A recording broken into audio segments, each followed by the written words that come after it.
ലോക ഫുട്ബോൾ മൂന്നാം ക്വാർട്ടർ ഫൈനലിൽ ബെൽജിയത്തെ തകർത്ത് സ്പെയിൻ സെമിയിൽ. ബെൽജിയത്തെ 1-2 ഗോളിന് തോൽപ്പിച്ചാണ് സ്പെയിൻ അവസാന 4-ൽ ഇടം നേടിയത്. ഹാബിയൻ റൂയിസ്, മിക്കേൽ മെറീനോ എന്നിവരാണ് സ്പെയിനിന്റെ ഗോളുകൾ നേടിയത്. ഇതോടെ 2026 ഫിഫ ലോകകപ്പിന്റെ ആദ്യ സെമി ഫൈനലിൽ സ്പെയിൻ ഫ്രാൻസിനെ നേരിടും.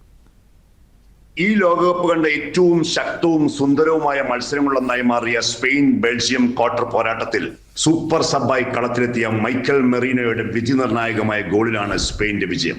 പൊസഷൻ ഫുട്ബോളിന്റെയും ആക്രമണ ഫുട്ബോളിന്റെയും സമ്മിശ്രണമായിരുന്നു സ്പെയിന്റെ കളി. ആദ്യ പകുതിയുടെ 40 മിനിറ്റോളം മത്സരത്തിൽ സ്പെയിന്റെ സമ്പൂർണ്ണ ആധിപത്യമായിരുന്നു. സ്പാനിഷ് മധ്യനിര സുന്ദരമായി പന്ത് തട്ടിയപ്പോൾ ബെൽജിയത്തിന് തുടക്കത്തിൽ കാര്യങ്ങൾ വളരെ കടുപ്പമായി. ലമീൻ യമാൽ വലതുവിങ്ങിലൂടെ നടത്തിയ ഓരോ മുന്നേറ്റങ്ങളും വളരെ പാടുപെട്ടാണ് ബെൽജിയം പ്രതിരോധിച്ചത്. ഫാബിയൻ റൂയിസ് 30-ാം മിനിറ്റിൽ സ്പെയിനിനെ മുന്നിലെത്തിച്ചെങ്കിലും 41-ാം മിനിറ്റിൽ ഷാർലറ്റ് ഡി കച്ചലേറെ ബെൽജിയത്തിന്റെ മറുപടി നൽകി. 86-ാം മിനിറ്റിൽ കളത്തിലെത്തിയ മെറീനോ 2 മിനിറ്റിനുള്ളിൽ ടീമിന്റെ വിജയ ഗോൾ നേടി. ചൊവ്വാഴ്ച അർലിംഗ്ടൺ സ്റ്റേഡിയത്തിൽ കരുത്തരായ ഫ്രാൻസിനെ നേരിടാൻ പോകുന്നത് യൂറോപ്യൻ ചാമ്പ്യന്മാരായ സ്പെയിനാണ്. ഇന്നിപ്പോഴോ ലോസ് ആഞ്ചലസിലെ സോഫി സ്റ്റേഡിയത്തിൽ നടന്ന മത്സരത്തിൽ ബെൽജിയത്തെ 2-1 തോൽപ്പിച്ചുകൊണ്ടാണ് സ്പെയിൻ വളരെ ശക്തമായ പോരാട്ടത്തിന് വേദി ഒരുക്കിക്കൊണ്ട് ഡാലസിലേക്ക് വരാനിരിക്കുന്നത്. നമ്മളൊക്കെ പ്രതീക്ഷിച്ചതുപോലെ തന്നെയാണ് 2 യൂറോപ്യൻ ശക്തികൾ തമ്മിലുള്ള ബലാബലമായിരുന്നു. സമാന ശൈലിക്കാരാണ്, ലോകോത്തര താരങ്ങളുടെ സംഘമാണ്. ആ താരബലം മത്സരക്കളത്തിൽ വളരെ പ്രകടമായി കണ്ടു. ഒരേ ശൈലി ആയതുകൊണ്ട് പന്തിങ്ങനെ കൈമാറിക്കൊണ്ടുള്ള മനോഹരമായ ഫുട്ബോളായിരുന്നു.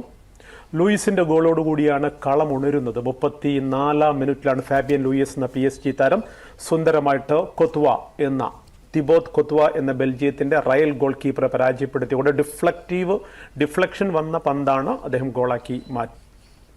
രണ്ടാം പകുതിയിലേക്ക് വന്നപ്പോഴാണ് കൂടുതൽ ശക്തമായ നീക്കങ്ങൾ, ശക്തമായ മുന്നേറ്റങ്ങൾ, ഗോൾ ഷോട്ടുകളെല്ലാമായിട്ട് കളം സജീവമായിട്ട് മാറിയത്. വലിയ മാറ്റങ്ങൾ, 3-4 മാറ്റങ്ങൾ വരുത്തി സ്പെയിൻ. അതിലേറെ ലുക്കാക്കു ഉൾപ്പെടെയുള്ള ഗോൾ സ്കോറേഴ്സിനെ കൊണ്ട് ബെൽജിയവും വന്നു. അങ്ങനെ കളി ബലാബലത്തിൽ നിൽക്കുന്ന ഘട്ടത്തിലാണ് ബെൽജിയത്തിന് വലിയ തിരിച്ചടി പോലെ അവരുടെ ഏറ്റവും മികച്ച ഗോൾ കീപ്പർ കോത്വ ഇഞ്ചുറിയുമായിട്ട് പുറത്താവുന്നത്. സെമിയിൽ ഫ്രാൻസാണ് സ്പെയിന്റെ എതിരാളികൾ.